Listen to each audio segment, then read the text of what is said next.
Hello friends, आपका स्वागत है यूट्यूब चैनल डिक्टेशन क्लब में। आज का dictation free steno practice batch जो कि SSC stenographer grade C and D के लिए चलाया जा रहा है, उसकी एक्सरसाइज 8 है जो कि 80 शब्द प्रति मिनट की गति से होने वाला है। अगर आपको इसकी पीडीएफ अलग से चाहिए तो नीचे डिस्क्रिप्शन बॉक्स से आप टेलीग्राम की लिंक में जाकर के टेलीग्राम चैनल ज्वाइन कर सकते हैं।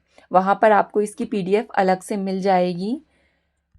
आपको और भी प्लेलिस्ट नीचे डिस्क्रिप्शन बॉक्स में मिल जाएगी, जैसे रामधारी गुप्ता खंड 1, खंड 2, न्यूज़पेपर के डिक्टेशन और 10 मिनट नॉन स्टॉप डिक्टेशंस की लिंक भी नीचे मिल जाएगी। और अगर आपको डिक्टेशन पसंद आता है तो वीडियो को लाइक ज़रूर करें, चैनल को सब्सक्राइब कर लें ताकि भविष्य में आने वाले डिक्टेशन आपको मिलते रहें।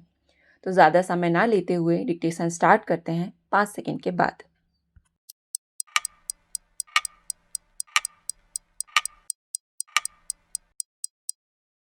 स्टार्ट। आज भारत के रक्षा मंत्री श्री यादव की रूस यात्रा के दौरान दोनों देशों के बीच रक्षा सहयोग बढ़ाने की दृष्टि से हुई सहमति को व्यावहारिक रूप देने के लिए अधिकारियों का एक उच्च स्तरीय दल अगले माह मास्को जाने वाला है। यह बात उन्होंने रूस की 5 दिवसीय यात्रा से आने के बाद आज यहाँ प्रेस वार्ता में कही थी कि रूस ने भारत को आधुनिक रक्षा सामग्री और उपकरण देने के लिए पेशकश की है। मानना पड़ेगा कि यह हमारे देश के लिए खुशी की बात है।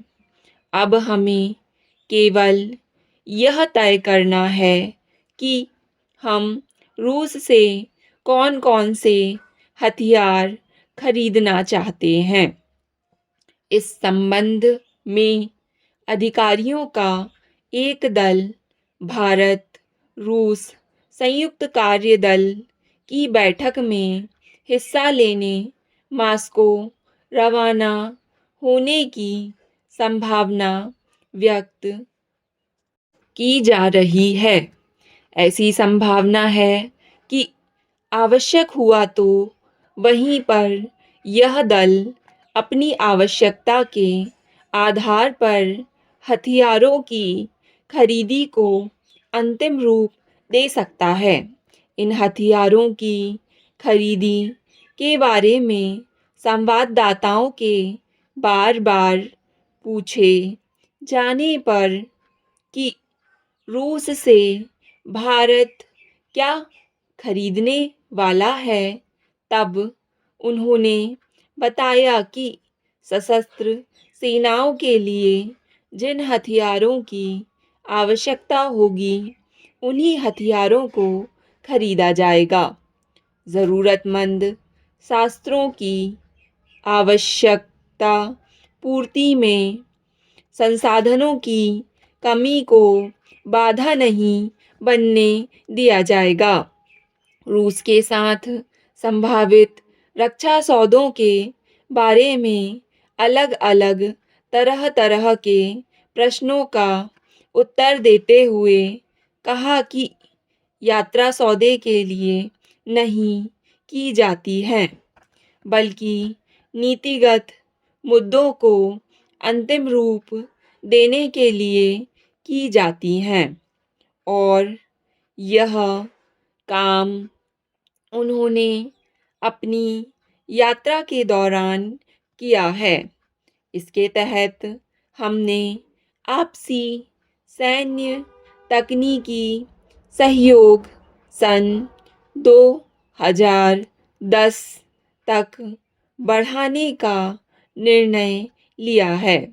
इसके अंतर्गत सैन्य आपूर्ति, तकनीकी सहयोग, विशेषज्ञों का आदान प्रदान और दोनों देशों की सेनाओं के बीच आपसी सहयोग शामिल है। जहाँ तक मैं समझता हूँ कि रूस और भारत विश्व शांति के पक्षधर हैं।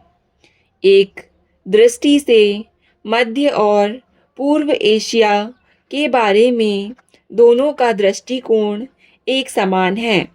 रक्षा मंत्री की यात्रा से दोनों देशों के बीच ऐतिहासिक संबंधों को और मजबूती मिली है। इससे हमारे देश के अंदर नया विश्वास पैदा हुआ है। अध्यक्ष महोदय, मैं आपका ध्यान जिस ओर दिलाना चाहता हूँ वह यह है कि एक महिला की निर्मम हत्या होती है। अपराधियों के खिलाफ नामजद रिपोर्ट की जाती है। उसमें से जो अपराधी मिलता है उसे गिरफ्तार कर लिया जाता है। बाकी आरोपी फरार हो जाते हैं। कुछ लोग आरोपियों को बचाने की कोशिश करते हैं। शिकायतकर्ता, पीड़ित परिवार बाकी फरार अपराधियों को गिरफ्तार करने के लिए गुजारिश करता है, लेकिन बचे रह गए अपराधी गिरफ्तार नहीं हो पाते हैं, जिससे उनके हौसले बुलंद हो जाते हैं और फिर पीड़ित परिवार को जान से मारने की धमकी देने लगते हैं। पूरा परिवार भय निर्मित वातावरण में रहता है। ऐसी परिस्थितियों का लाभ उठाकर फरार अपराधी पीड़ित परिवार के प्रति षड्यंत्र रच सकते हैं। जहाँ तक मैं समझता हूँ, ऐसे गंभीर किस्म के मामलों में उपेक्षापूर्ण रवैया नहीं अपनाया जाना चाहिए। प्रकरण में विवेचना से स्पष्ट हुआ कि फरियादी अनुसूचित जाति की है। गांव में सांस्कृतिक मनोरंजन कार्यक्रम देखने के लिए गई थी। उसे ठंड लग रही थी, इसलिए गर्म कपड़ा लेने घर का बताकर मेले से चली गई थी। दूसरे दिन नहर के पास मृत शरीर मिला हुआ पाया गया। प्रकरण के अन्य आरोपियों की घटना दिनांक से निरंतर तलाश की जा रही है।